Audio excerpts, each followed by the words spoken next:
Intellectually petty radio on your stereo. Don't compare us to anything, this a different scenario.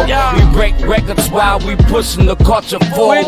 Great music and big vibes right in that order. Intellectually petty radio on the stereo. Don't compare us to anything, this a different scenario. We break records while we pushing the culture forward. Great music and big vibes right in that order.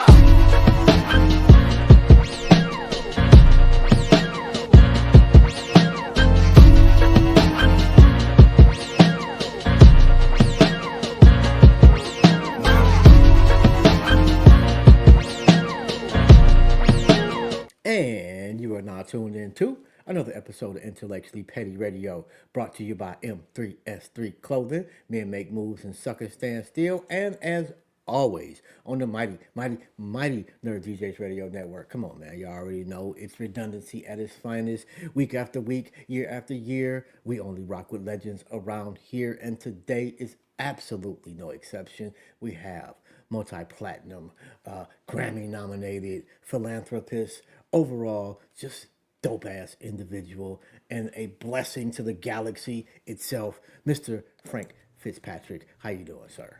How are you, man? I had to put my Detroit hat on to be with y'all, and I'm glad to be here. And I love what your hat says. So that's what inspired me to grab my hat. Is since 1701, Detroit's running through my veins, even though I'm living out here in California. So it's I never let go of the memories of what it brought to me and and never let go of bringing the soul of Detroit out to the world, man. So I appreciate it. Man. I'm born and raised in Detroit myself. Currently live in Ohio, but Detroit never leaves you. You just leave Detroit. Great. So where do we start? You've been in the music business for what, 40 years? Yeah, about that. Why music? Well, to be quite honest, we wouldn't be having this conversation. I'd be a dead kid on the streets of Detroit at 12 years old if I didn't make a choice between music and heroin. So it's a 50-year journey that I've been on a mission. I decided at that young age that I was going to go out into the world and help as many people and around the world to use music as a tool to find calm in the midst of chaos, to face challenges with energy and perseverance, and to bring joy to the blessings of life as they show up. So that's just been the mission. Music was a tool. It's blossomed into a lot of other tools, but music's always at the heart and core of it. First instrument you picked up? The voice when I came out of the womb. Yeah. When did you realize that was an instrument? I'm not, I've always, other than connecting to that as kind of a human evolutionary biological principle, right? So that we're the instrument and that the voice is, everything else just plays through us or reflects back to us what's coming out of us. But I think the realization came in a couple of different levels. I always loved singers. I grew up in Detroit and Motown in the 60s and 70s. And so there was a lot of great local singers like Aretha Franklin and Stevie Wonder and a young Michael Jackson and many others, as you know. So, and it always was interesting to me why, even if you had the Count Basie Big Band and you put Sarah Vaughan in the front of it, Sarah Vaughan was the star.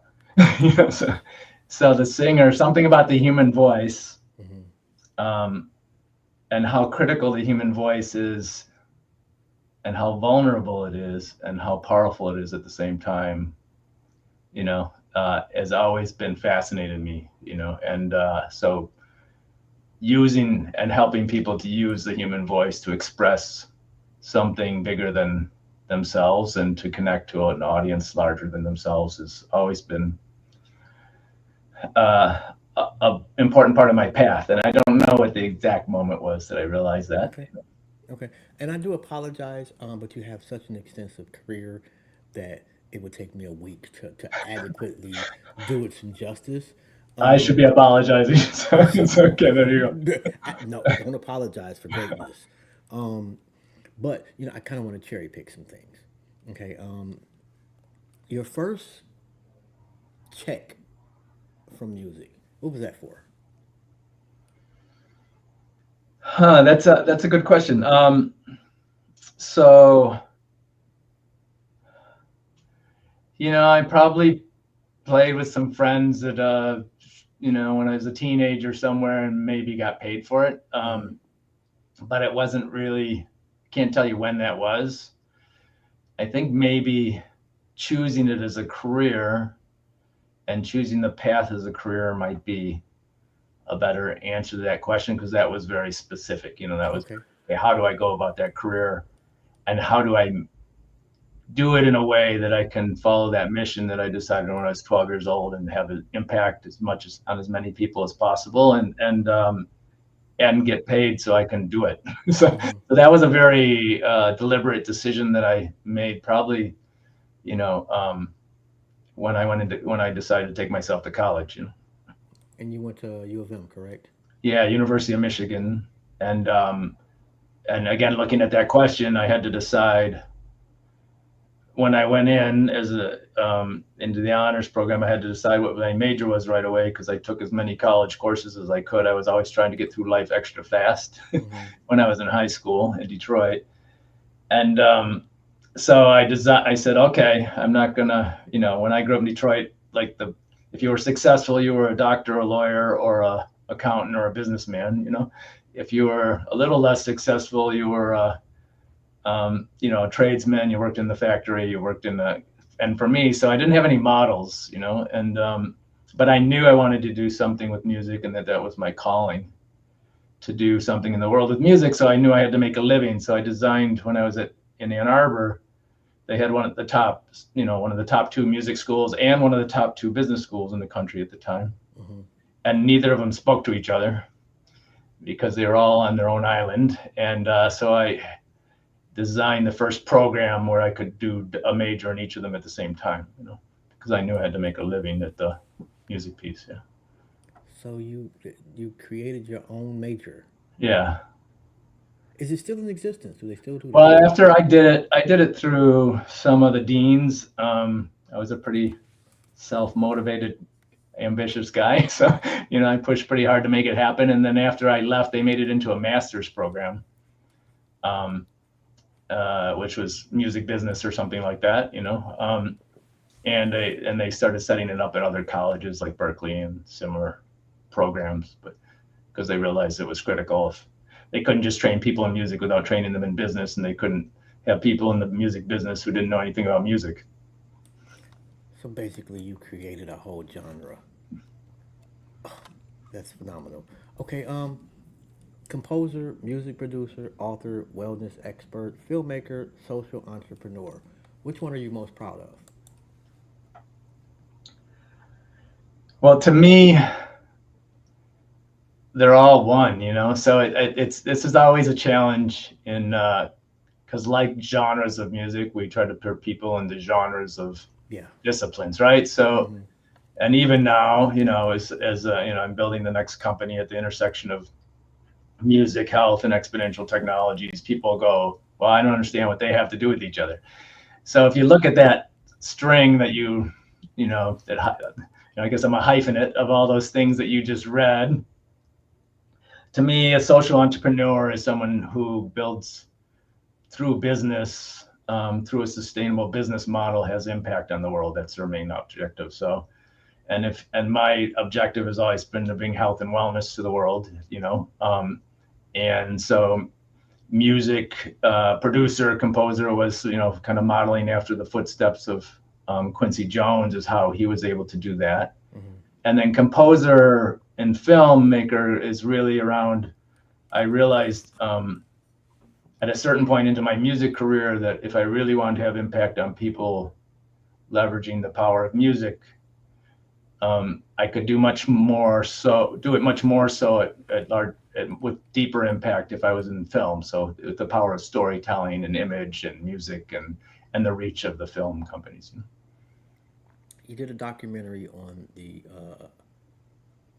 urban farming community in Detroit, which, by the way, if you are not familiar with the farming community, the urban farming community in Detroit, I'm pretty sure it's the largest in the country, if not one of the largest.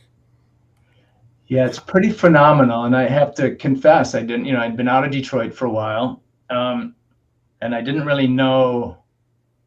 I mean, I knew about the food deserts and the problems of food among certain areas and certain, needs that weren't being met. But I didn't really I didn't really know until I had some friends in the film business and they were making a documentary. And I, not to do a tangent, but I didn't focus my energies on documentaries because a lot of times documentaries preach to the choir, Yeah.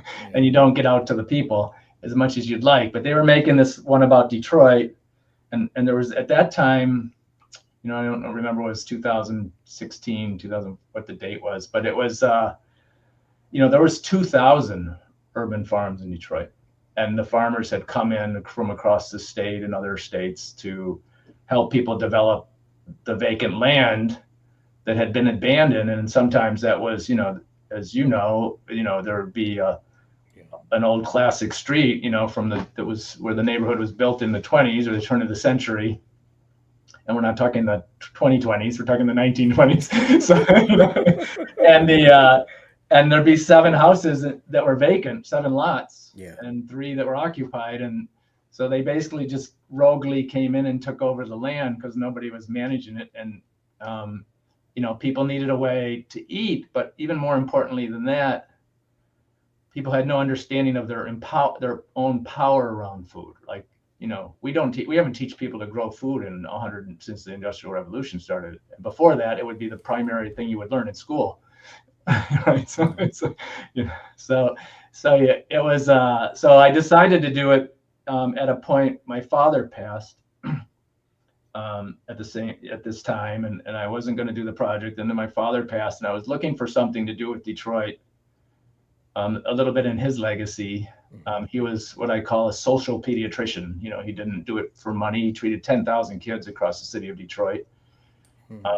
And I wanted to kind of do something with Detroit that helped kids and help the next generation. And this was an opportunity to do so. So I just jumped on board and dove into the first documentary of my career. And Whole Foods, John Mackey of Whole Foods got on board to distribute it and kind of take it around the country. Really? What's the name of it? It's called Urban Roots. Okay. I've definitely been interested in that community over the years. Music soundtracks. How did you get started in that? Well, I think you get started in anything by. And I'm sorry to cut you off. I said it wrong. Not music soundtracks, but movie soundtracks. Yeah, movie soundtracks. I understand what you mean. So, I think you get started in anything by just seeing, the vision of what's possible, and then being unstoppable and going after it. So, I had no pathway into movie soundtracks, but I had a little bit of a pathway. I was invited into. I grew up in Detroit, and I didn't watch movies. Weren't a big thing for me back in the 70s and 60s. It was all really about music. And then when I got into using music for impact, and I got out to LA, then I got more exposed because there's Hollywood. It's the film community. You're working in that, and I realized. And I'm sitting in the theater one day, and I'm watching, Oliver Stone's 4th of July. And there's this score taking place in the film that was by somebody I later went to mentor with, a brilliant composer named Georges Delerue, like the French Ennio Morricone. And it just dawned on me that the power of music within how it worked with the subconscious mind and the human emotions and the subconscious narrative of film was so powerful that you could help people just like you can get through difficult times. You could take them through really difficult images and really transformative experiences and in a theater, in a seat, that you couldn't do with music alone. So I became, I had an opportunity to work with Georges Delerue and to join the union as a music editor. And I learned everything I could about storytelling, movies, the subconscious narrative, how music played into that, and then I eventually rolled those skills and my degree as a classically trained composer in Ann Arbor into becoming film scorers, soundtracks. So, and correct me if I'm wrong, you worked on the score for Friday? Yeah, that's kind of a funny story too. But so I was, so I went there to move to LA. I got moved out there by a top record producer in the '80s, and I went there to make records. So I had a pretty strong artist background, record production background, and I was in the film and TV business, and Ice Cube and I were represented by the same agent over at William Morris.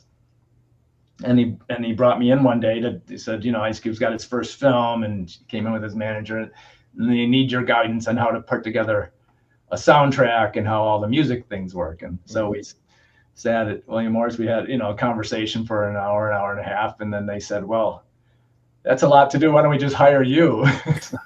so I said that could work, And but I had this funny. So at the time, the top film composers were mostly traditional classical composers like George Del and Ennio Morricone and John Williams and Jerry Goldsmith, and I knew that I wasn't going to compete with them, but I also had the understanding of the language of film, and how music and film and story affect the arc of the human transformation, the arc of the human experience. So, and I had studied, so I was able to bring those two worlds together and create a soundtrack in the context of it's part film and part long form music video, but still use the same tools that John Williams would use in a big film, using different musical tools, So do you watch the movie first? Sometimes, this one wasn't shot all the way when I got contacted. So sometimes I get a script. I watch the movie before I score all the music, because it's a very technical craft, scoring movies. It's, everything's about timing to the, fraction of a second and a film frame, and the arc of what happens at 5 minutes into the film affects what happens 45 minutes into the film, and planting seeds into the human consciousness of using music and creating all these character developments. So in the same ways that someone would write a script. So sometimes I would get involved in the shooting of the film. Sometimes I would get involved in sometimes they wouldn't bring me on to the end. You don't really, depends how well I knew the filmmakers and whether they were coming back to me. But this one was pretty early stages. They had a script and a budget, and they were I think they might have started shooting, so I might have seen some footage but not a finished film. But before I write the score, I see a finished film. So you read the script. I'm just curious, did you get it? I got it in you mean, did I get whether it was going to be what kind of? Yeah, did you get the essence of the movie? Yeah, I got it that it was. I mean, you don't get it quite same off the script in that one, because a lot of it was characters, right? So you kind of get the characters, but once you put Chris Tucker into the role as that character, or and you play the funny and the serious, more serious, Craig that Ice Cube played, that's a typical dynamic in a storytelling and comedy, right? So I got the structure of what was needed, and I also understood what was needed in terms of making a hit soundtrack, because so it was so how did I put those two together? How could I do that? And it was there was an independent, small, you have to work within constraints and be wise and bring everything you got to the table, but I got it. Yeah. Nobody knew it was gonna, blow up, it's like, you don't know. Oh my God. It's like required watching in the neighborhood. Right. I don't care how old you are at this point. Okay. So you've been nominated for a Grammy. How did you find out? And for what song was that? So that was for I found out because either the record label or the film company called me because it was a main title for a that I had written for a film starring the late great Bernie Mac and late great Isaac Hayes and Sam Jackson called Soulman. And so they wanted a single, something that it was kind of a spoof on Sam and Dave, and those guys playing, a spoof on Sam and Dave coming reunited. So they needed basically someone to write an original song that sounded like it was a 1968 Stax #1 hit. Right? So growing up in Motown, this was in my blood. I mean, this is the same. Stax was to Memphis what Motown was to Detroit, and what Gamble and Huff were to Philly. So it was natural for me to do. They knew that, so they asked me to do that, and then I had an artist in mind. It was Anthony Hamilton, because he just has that voice of like that classic, beautiful, I call it a Mack truck voice. He just put a microphone in front of him and he fills it up with love and soul, So, and then the Grammy, you don't know they put up songs and you don't know whether you're going to get nominated or not. I've been, lots of times I put up records that haven't been nominated. So, and then, we lost to Beyonce. So it's, if you're going to lose, it's you might as well get the 1-2 punch from Ali, It's like, if you're going to go down, so you can't be mad. It's like, yo, like that. Producer wise, like who does it for you? Who do you listen to? Well, growing up, I had so Detroit was, in addition to the like Motown and what, Berry Gordy and Smokey were doing, and with artists out of Motown and with the play, that was happening, that host scene, and then what Quincy was doing in LA. So Quincy was a big model for me. Quincy, not only musically, but the way he tied it to having purpose in the world, and then also the way that he worked with singers and artists. He just created a container. That was a big model for me. Also growing up in Detroit at that time, the 70s were the heyday of rock and roll in Detroit, and Cleveland too, is, other places got all the rock and roll artists. So at 12 years old, I'd go hear Stevie Wonder one night, and then the next, week I'd go hear the Who, and the week after that it'd be the Rolling Stones, and then the week after that it'd be the Temptations. So I have this mix of, from, I think, probably 12 to 25, I heard every legacy artist in rock and roll and R&B, soul that I can think of that was living at that time still. And so and then so out of the producer side, I was also a big Roger Waters fan, because I liked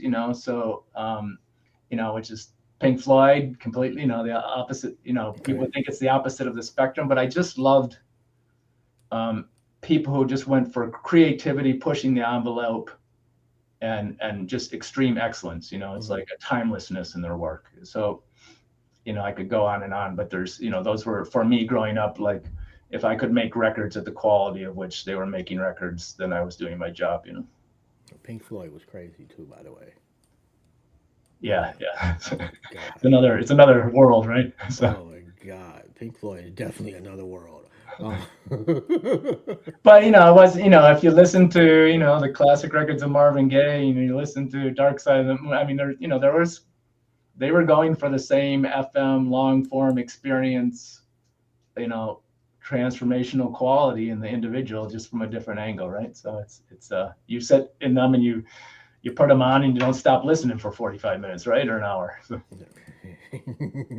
Depending on which whole other story. Yeah, that's all right.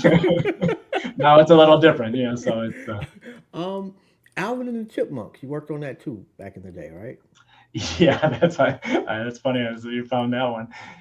So yeah, that was when we talked about how did I get into the film business, the film side. So I got in through music editing, which is so I could get into the union, and so I could work with the major studios, so I could work under the biggest composers and the biggest films. And so the first house I got into was, Hanna-Barbera, early animation, Alvin and the Chipmunks was, one of their, so I was, yes, cutting on old mag film, footage, looking at a moviola, creating the soundtracks for cartoons, which is probably the hardest thing to do in the world because the emotions change every 7 seconds. So, Was it satisfying though? um, yeah, was it satisfying? Well, it used to, one side of it used to annoy the bejesus out of me because they would speed, they'd take all these hit songs by, whether it be the Pointer Sisters or whoever, and they double speed them. Yeah. So it sounded like the Chipmunks, right? So they double speed so they could have this high pitched singing, so it would no longer sound like. So that used to drive me nuts. But other than that, it was satisfying in that two things. It's like, coming out of being the son of a pediatrician, trying to affect kids in the world, learning about animation and having an impact inside of where kids spend their time, and learning the craft. That part was satisfying. So I always look at, how can I try to get really, really curious and go deep into anything I go into to extract what might come out of it for the bigger purpose and the longer run. So you make everything interesting by being interested in it. Although I did love Alvin and the Chipmunks back in the day, but musically, it seems like that would be a way more difficult score, if you will, than a movie with people. Oh yeah, because talk about the process. You didn't get film until the last minute before it was finished, and you were going off of drawings like storyboards. Wow, yeah, I think that'd be too much. That'd be way beyond my scope. Yoga. What is it about yoga that fascinates that drew you in? Well, I originally entered the world of yoga because I had scoliosis as a kid, and if people who are listening and don't know what that is, it's it's a curvature of the spine. And so my first year in LA, and then when I started working especially as an editor, where you're working 10 hours on a camera moviola, and you're kind of in it, or you're on a mixing board or on a guitar, whatever you're on, it's kind of aggravating to a messed up spine. And so I was in pain all the time, really severe pain, and the doctors wanted to put a rod up my spine to straighten it out, which is probably, if anybody gets that diagnostic, don't do it. So I knew that was not rational because of the way I knew enough about biology and human physiology that would be a really short-term move. So I had to figure out how to straighten my spine and relieve the pain without just painkillers, and to deal with the intense stress that I was under in the business. The business is stressful, and delivering on, working 48 hours without sleep to deliver on a deadline, on a regular basis, it's not a ride in the park. So that doesn't help the situation.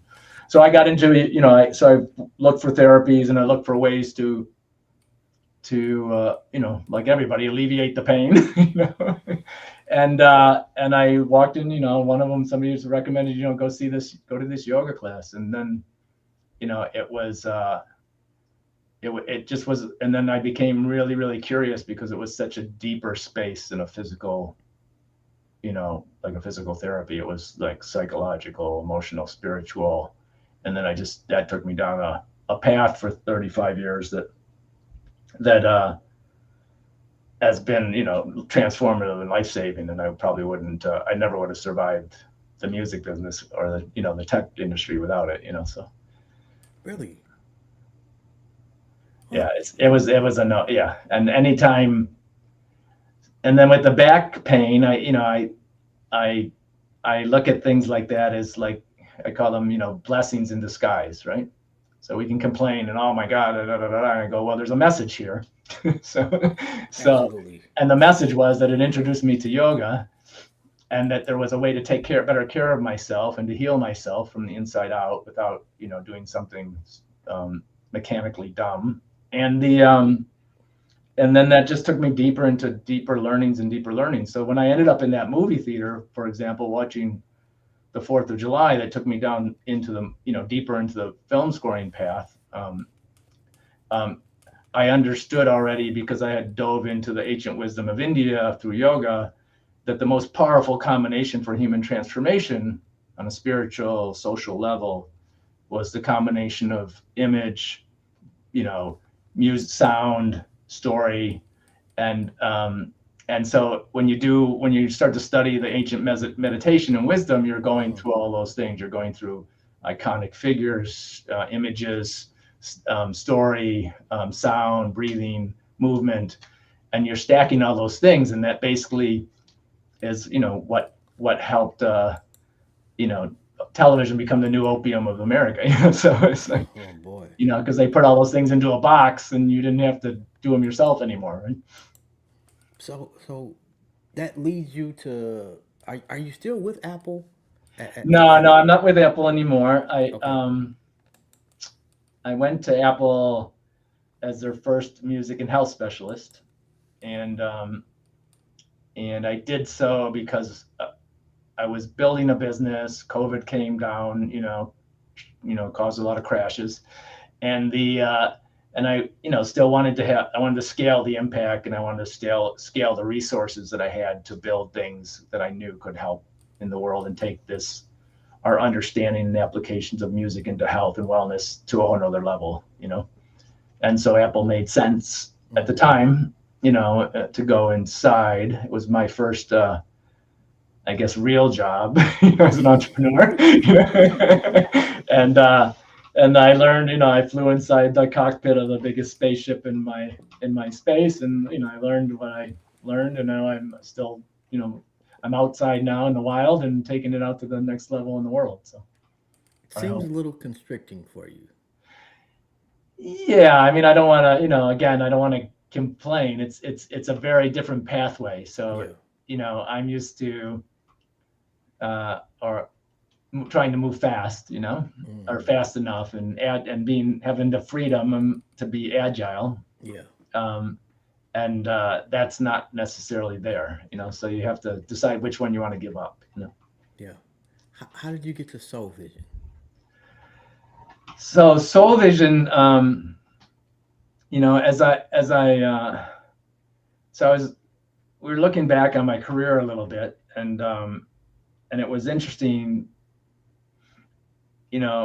that there's a through line from that story I told in the beginning about that kid in Detroit, and then my mission. And then it just so happens that, you look at me on screen, I'm this very pretty much, middle-aged white guy, right? So, but at the same time, I wake up every day to embody my soul and do what my soul requires of me in the world. So I'm still on that same path, and it told me at 12 years old what to do, and I'm gonna keep climbing those mountains and falling off and keep climbing them until I get, until I'm done. So Soul Vision, I look back at the work, and it just so happened that most of the artists that I had brought in were, and that I got exposed to in my learning, upbringing, and early exposure in music, what have been what I would call soul artists, artists, intentional. I always was drawn towards intentional artists that had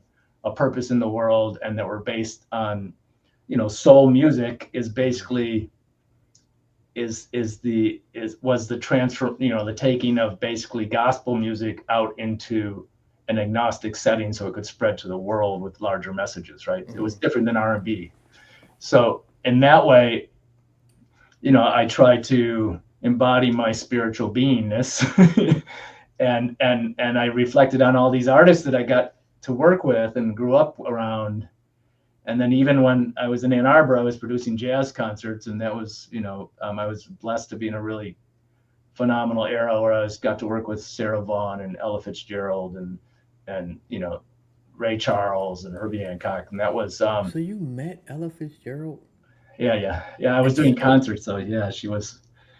And so that was, and to me, they're basically, you call them jazz, I call them soul, because they're so authentic and dedicated to what they were bringing out of themselves into the world in such a deep, authentic way, And I'm sorry, I'm stuck on Ella. You're stuck on that one. I tripped you up. When you said Sarah Vaughan and Ella Fitzgerald, like, what were they like personally? Well, Ella was, I guess if you would, Ella was a little bit more in the serious kind of royalty side, you know. So, Okay. so she knew her craft. She was right on it. She was in charge. She was, so Ella was, Ella had been, you imagine what a woman, an African American woman in that era to make it, to hold her own, Yeah. she had to be that, right? So, Yeah. Sarah blew me away because I learned about like what it means to be a performer, like how you have to transform everything. So when Sarah showed up for her gig that night, they had just flown back from Africa, and at that time Africa was 2-day 32-hour flight. It wasn't, it was a serious thing, and everybody was sick. There was dengue fever or something. Everybody and all the bands of the artists at that time, like Miles or Sarah, were like young cats, the best players, or Zawinul. They choose like the best young players. So they were all on their backs. They could hardly perform. And we actually, I don't know how much I'm supposed to share this, but she showed up she wouldn't cancel the gig. She came into the gig, the backstage on a laying down on a stretcher, and then got up and performed flawlessly, like you knew there was nothing wrong with her. And the band had to perform to stand up to hold up to her level. But she just had this ability to step into like a whole different state that transcended anything going on with her physical body. And you see the same in, LeBron James. You see the same in these guys. They can have the flu, they can have whatever, and they just, once they step into that mode, it's beyond, they're not thinking about they're just in another level. So, Jill, does Jill Scott have Sarah Vaughan in her? yeah, it's everybody's got. I don't know. I can't say she doesn't. I can't say she doesn't. When I first heard Jill, I thought she had a lot of Aretha in her, and Yeah, that I would thought she definitely could be a more be fair comparison. potentially the Aretha of the neo soul era. But it takes a particular person to go through what you need to go through to be a Sarah Vaughan, to be a or to be an Aretha. It's not just like they got a good voice. They got to live and go through a lot of beatings and a lot of harsh. It's not an easy path. So I don't know. I think Jill has the voice and capacity to potentially go there. I don't know that. You have to be willing to take all those punches, for a long time. So unfortunately, it's The sad, but voice plus the pain. yeah, Like I don't know which is more important because I've heard like there are some artists. Mary J. Blige comes to mind. right, Not the most vocally blow you away, just standing in front of you singing, as opposed to some other singers. But right, the pain right. resonates so much with her that it's almost like sometimes you wonder what's more important, the pain or the voice. Well, I would say the authenticity of the voice. So if the voice is just an instrument and it's not attached to what's happening in the soul of the being, you don't feel it the same resonance, no matter how good it is. So I don't know if you've ever seen the film 20 Feet from Stardom. It's about all the background singers. It's a phenomenal film. I think it won an Academy Award as a documentary several years ago. But there's all these phenomenal singers that won't become artists of fame because it's a different energy. It's a different approach. So, and when I was producing singers, which was my favorite, thing to do because of what the complexity, the psychological complexity of that, I would have to say no to some perfectly perfect vocal performances because, I would just say, I don't believe you. I don't care if you miss a note. I just need to know that whatever you're singing to me, you're sitting in the room with me and I believe every word you're saying in every cell of my body. So that's what you get from Mary J. You definitely get that from Mary J. And you got it from Aretha, you know. Yes. So Yes. Aretha had a, you know, pipes of God, you know, or goddess. So it's, but at the same time, even if she had a bad day, it wouldn't matter because I believe her. you believe her. You don't question for a moment. Who do you believe the most as a singer? Like, who's just so authentic to you that it just, you get goosebumps every time? You know, who's someone who's still around from that era is Stevie. I mean, Stevie's just Stevie Wonder. You know, Stevie's at another level. I mean, Stevie's, I call him the sage of music. You know, he doesn't care about his performance.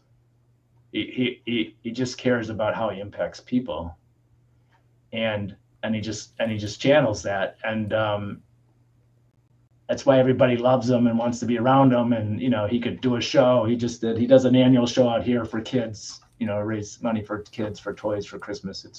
It was last Saturday, and he's been doing it nonstop for 35 years. And you just, you know, it's, Lady Gaga might show up. You just never know who's going to show up because he just emanates love.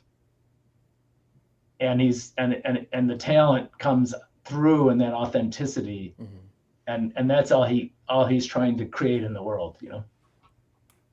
When you write your book, when your career is done, what would be your highlight? Well, I wrote a book that has a lot of stories in it. You know, that's out now. I did that over because I was doing a lot of flying around the world and talking on stages and shows and things like that. And I just had to have a way to get the message out. So that's out now. There's a lot of some pretty cool highlights in that. That's called Amplified. I think there's one over there. No, do me a favor. Go get it. Put it up. Let's promote that. So we got this one here. I don't know. It's kind of got it. There we go. That's a beautiful cover. So that covers about 30 years of work and a lot of these experiences and working with everybody from the Pope Francis to the, you know, stuff I did around the world and impact work I did with kids and science and music. And so the highlights, I mean, I've been blessed to have, you know, a lot of moments. So I don't know that I have a single highlight, and it's interesting because I don't really think about the past for the highlights. I think about what I can do next. You met the Pope though. Yeah, I did a project for with a friend, a collaboration for Pope Francis, for the he signed a declaration several years ago with 25 of the world's spiritual leaders to end modern human trafficking and modern day slavery. And it was the Dalai Lama and the late great Desmond Tutu and a bunch of other people. And one of my colleagues, Lisa Christine, and probably the most amazing humanitarian photographer, was doing a collaboration with them. And I had written a piece and they wanted to create something for the opening to work with some of the world leaders at the Vatican. So I ended up creating that for them. So, but, so it's, you know, each of these are, you know, I talk about them because they're stories and they're interesting, I guess, but it's not like I go, you know, yeah, I did it. So I go, okay, what am I going to do next? You know, I see the gap in, like, there's such, you know, from my original mission, we still have such a gap between people understanding how they can relate to music in a different way than we've been fooled to relate to it. And how do we get it away from the commodity business, which has failed, and how we get it away from, you know, having to be a star business, performance where you're a puppet on stage business, to what everybody, any kid in the world, any adult in the world, any elder person in the world can reach in their pocket, reach into their record, and they can pull out music, even if they don't play, and they can change the way they feel, they can change the way they heal, they can change the way they learn, they can change the way they focus, they can change the way they make friends, they can apply all of these things to their life like we would have 500 years ago in community or tribe. that's all been kind of forgotten. And my goal is to change the story, you know, to reverse that and get us back to, so people stop judging themselves on whether they're the top 3% who actually can make a living at it, or be on YouTube, or, you know, I mean, it's, or, you know, be on stage everywhere, or be the first chair in an orchestra. You know, that doesn't, we've so overvalued that, and then we've overvalued the selling of songs or commodities, because it doesn't make any money anyway. So you spend all your life and time to do all this to make no money, to become famous with no fame, and then you lose your identity of what you created your life for, because you have no idea of the value of what you've done, you have in you to create from what you've learned, right? So you mentioned the correlation between music and health. Right. Are there certain frequencies that help particular, like let's say, my arteries were bad a few years ago. Uh-huh. I had heart surgery. Is there a particular music that helps with a heart condition, or arthritis, or diabetes, or is it just generally good music helps? Well, yes and yes and no. So let me break it down a little bit. So there's a misperception, a couple of them that are kind of floating around in the music and healing scene, which I'm not trying to criticize anybody, but it's not like it's like if you listen to 528 hertz, it's gonna make your heart pump better, and you're gonna not have to have surgery or something. I can't say that. You know, that's a myth, right? A little bit, because it's more about the relationship between the harmonic structures of music and the harmonic resonance of your body, which is going to be a little bit different for you than for me than for someone else. Okay. So it's not as specific as that, but it doesn't mean that it doesn't help. And then there are some baselines, like if you're trying to down regulate the nervous system, or, you know, relax, or, you know, de-stress, then you're not gonna, you know, there's certain, you don't want to be at, you know, 180 BPM, and you don't want to, like, you know, pounding, you know, you don't want to be at certain volumes and edging, you know, so there are certain things, or disharmony. So there are some basic parameters, but 50% of it is musical preference and personalization. Okay. So for you, you know, whatever your favorite music is, like name an artist you love that makes you just drop in and feel good, you know. Tina Marie. Okay, so you list, great singer, unbelievable singer. So Tina Marie, you listen to a Tina Marie song, you know, that's going to do more for your heart, and your biology and your brain and your psychology than if I play you something you don't like, you know, and I'm not, you know, could be classical, that you're not a big classical fan. It could be opera and you hate opera. It could be country, you're not into it. It could be, you know, new age music that people call healing music, but it's not, it annoys the shit out of you. So, you know, so I don't, you know, so the thing is, so it's complex, but it's personal, you know? Okay. So, and this is one question that I ask everybody. So you're sitting on a park bench, and God sits next to you, and he or she says you can ask them one question. What would it be?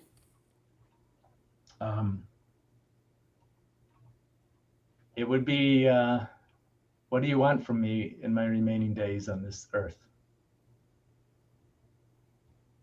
That's some selfless shit. Like, I'm way more selfish than you. Oh, man. I just am, because like that is such a giving perspective. Well, it is, and it's probably the best gift that I could receive, because I would have clarity of where to put my energy, which is, you know, my attention, which we know are limited, and our time is limited. So, and so if somebody can, or some spirit or something can guide you into being very clear on that, then you don't waste a lot of energy and time and resources doing shit that doesn't matter. Okay, and this is my last question. I know we got to go. So a young guy comes to you, young person, I'll say young person comes to you, musically gifted, but wants to follow in your path. What wisdom would you offer them? Wants to follow my path. Well, there's two things I would, a couple of things I would say. If it's really pursuing a vocation or a career in music, which is, I guess, probably what they're going to be interested in, right? So I would say, number one, focus on music and health and learn everything you can about that intersection. Okay. Because that's always going to be here, and it's going to continue to grow while the other places are, the other industries are going to crash. So that's one, and they get it or they won't. So, and then the other is, just probably, ask that, that same question that you wanted me to ask God, just be really clear of why you're doing it and for whom, because it's going to be too hard otherwise. It's going to kick your ass. You do something meaningful and you do it excellent and you do it with commitment to be at the top and so that you can reach the most people with what you're doing, and you don't know who you're doing it for and why, and it doesn't have a real resonant meaning that'll still be there once you get bloodied and knocked on the floor a dozen or 1,000 times, then you're not going to make it, Do you teach? I do sometimes. I do master classes, and I coach and mentor some leaders. People are starting companies and founders and that kind of stuff. Where I believe who are purpose driven, who I believe I can have a ripple effect in the world through. So in those ways, I teach, and then through the writings and the books and the nonprofit and stuff like that. But I don't. I was just asked to make a course by one of the top schools, and I may do that. But I'm not a. So I guess I'm always teaching, but I don't have a role as a teacher at any of the universities at this point. Right? You just strike me as somebody that I would sit in a class and listen to. And that is extremely difficult for me. Like my mind is always elsewhere no matter what I'm doing. Right. But there have been a few times over my life that I've sat in a class with a particular person that got me and got whatever it is they were teaching in such a way that they were able to almost give that to you orally. So that was palatable to everybody in the class. Mm-hmm. You strike me as one of those people. Well, I take that as a great compliment. It absolutely is. Yeah. I can't possibly thank you enough for coming on the show. Well, I can't thank you enough. It's been a beautiful conversation. I appreciate what you're doing, hosting these conversations, and the depth of your curiosity that makes the conversation meaningful, because a lot of them can go other ways, and you tend to dig into the meaningful questions. Well, I appreciate so that. It's easy it's the same. It's easy to have a conversation with you, and I'm sure we could have many more and for many more hours. Yeah. I thoroughly that is a compliment that I will not forget. Trust and believe, because I appreciate that, and that's kind of the intent of the show. Great. Well, you're doing a beautiful job, my friend. Well, thank you. If there's anything I can possibly do for you, please don't hesitate. Is there anything that we haven't promoted that you currently want to promote before I let you go? Yeah, so there's the new project, which I guess I kind of stopped in halfway through, is the Soul Vision collection, which is out now. Just came out a record, and it's a collection of all these soul artists that I've worked with across the last 25 years, and there's a lot of new material that hasn't been released. And it's all positive messaging. It was all artists that I put into films to reach many people and change the consciousness of the audiences. And so, checking that out for personal reasons, and or just to understand. I think there's a critical need for us to bring a conscientiousness to music, like we did in the 70s when we were trying to pull the communities out of the ruts. I think that's going to be really critical. So I would say you can go to either soulvision.community or soulvisionalbum.com, and you can find that there. So grabbing that on, listening to it, streaming, sharing it on, any of your favorite playing services, be it Spotify, Apple Music, or whatever that is, would be great. And then I have, and then the book I just shared, and you can go to amplifiedbook.com, and again, sharing that, anybody who buys that, the money goes to my nonprofit, which is to help kids integrate these experiences into their development, so they can persevere in a world that's going to be fairly disruptive as they enter it, right? And if you're out there and you want to check out Soul Vision, Anthony Hamilton is on there, Ziggy Marley is on there, Jill Scott is on there. And by the way, Jill Scott, if you're listening, I absolutely love you. Please come on the show and you can say whatever you want. I'll just listen. Right. I have to beg every time I hear Jill Scott's name. I'm sorry. It's all right. It's all right. Love her. On that note, yeah, this has been an honor, and I again, I can't thank you enough. I appreciate it. Thank you. Have a beautiful holiday, everybody who's listening. Please, appreciate the precious, deep time you get to share with the people you love. They won't always be here, and life is fleeting and precious, and so appreciate those connections, as difficult as they can be sometimes in families. Yeah. And music's a great way. Bring music in, share music to bridge the difficulties in the conversations, because it, as we know, and everybody relates to it. It's a beautiful way to make the connections deeper for the holidays. So Merry Christmas to you too. Merry Christmas to you too. All right, have a good one. And you know what? Frank made me think about something before I go. The holidays often, and for myself included, can be very difficult when you've lost somebody that was the source of your Christmas spirit. I lost my mother in 2020, and my Christmases have not been the same. I have struggled with wanting to celebrate. I have struggled with wanting to tolerate the holidays, and I have struggled with wanting to even participate, to be quite honest. And then I remember having this conversation with my mother because my grandmother died, I want to say on Christmas Eve when I was younger. And it was never the same for my mother. And I was offended that she was stealing Christmas from my children because she couldn't get over the pain of the past with her mother. And then I lost mine. And now I understand. I am struggling to get my Christmas back, but I refuse to lose it forever.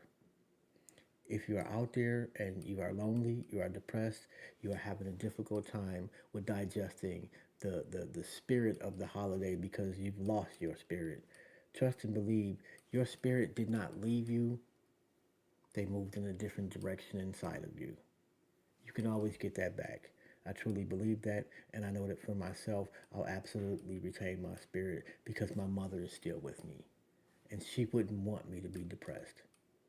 Anyway, on that note, man, I truly, truly, truly appreciate the time, the honor, and the wisdom of Mr. Fitzpatrick. Very beautiful conversation, as well as the conversation I had earlier with Legend. You already know, man. It's your talent that gets you on the show, but it's your story that makes you stand out. This is Jobs, and this has been another episode of Intellectually Petty Radio. Have a phenomenal day on purpose.